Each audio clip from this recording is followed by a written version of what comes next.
ప్రతి ఏడాది ఫాల్గుణ మాసంలో కృష్ణపక్ష చతుర్దశి రోజున మహాశివరాత్రిని వైభవంగా జరుపుకుంటాం. మహాశివరాత్రి రోజు శనిదేవుడి సొంత రాశి అయిన కుంభరాశిలో శనిదేవుడు, శుక్రుడు, సూర్యుడు కలుస్తున్నారు. ఈ కలయిక వల్ల అరుదైన త్రిగ్రాహి యోగం 300 సంవత్సరాల తర్వాత ఏర్పడబోతోంది. దీనివల్ల కొన్ని రాశులవారి జీవితంలో అనేక మార్పులు చోటు చేసుకుంటున్నాయి. వాటి వివరాలు తెలుసుకుందాం. మేషరాశి. ఆర్థికంగా అడ్డువస్తున్న అడ్డంకులన్నీ తొలగిపోయి మంచి స్థాయికి చేరుకుంటారు. వ్యాపారస్తులు వ్యాపారం పనిమీద దూర ప్రయాణం చేయాల్సి ఉంటుంది. దీనివల్ల ఆర్థికంగా కలిసివస్తుంది. కుటుంబ సభ్యులతో అధిక సమయం వెచ్చించడానికి అధిక ప్రాధాన్యత ఇస్తారు. పోటీ పరీక్షలకు సిద్ధపడుతున్న అభ్యర్థులకు మంచి ఫలితాలు కలుగుతాయి. డబ్బును పొదుపు చేయడంపైనే మీ భవిష్యత్తు ఆధారపడి ఉంటుంది. శివాలయాన్ని సందర్శించడం వల్ల అడ్డంకులన్నీ అధిగమిస్తారు. తులారాశి.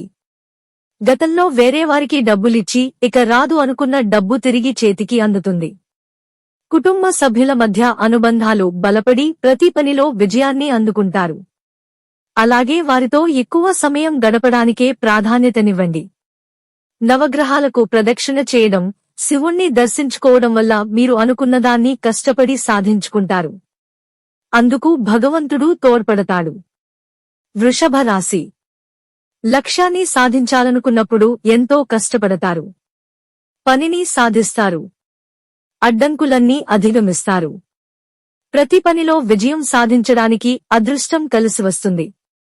ఆనందంగా జీవిస్తారు. దాంపత్య జీవితంలోని మాధుర్యాన్ని చవిచూస్తారు. కలిసివచ్చే ఈ సమయాన్ని ఉపయోగించుకుని ఆర్థికంగా స్థిరపడతారు. ఎదుటివారికి డబ్బులిచ్చేటప్పుడు ఆచితూచి వ్యవహరించాలి. శివాలయాన్ని సందర్శించాలి. మకర రాశి. 300 సంవత్సరాల తర్వాత ఏర్పడుతున్న ఈ అరుదైన యోగం ఈ రాశివారి జీవితాన్ని పూర్తిగా మార్చేస్తుంది. నిరుద్యోగులకు ఉద్యోగాలు రావడంతో పాటు పరిష్కారం కాని సమస్యలన్నీ పరిష్కారం అవుతాయి. కష్టపడి పనిచేసిన వారికి పదోన్నతి దక్కుతుంది. నిరుద్యోగులకు ఉద్యోగం తలుపు తడుతుంది. విదేశాలకు వెళ్లాలనుకుంటున్నవారు ఈ సమయంలో గట్టిగా ప్రయత్నాలు చేసుకోవాలి. పరమేశ్వరుణ్ణి దర్శించుకోవాలి.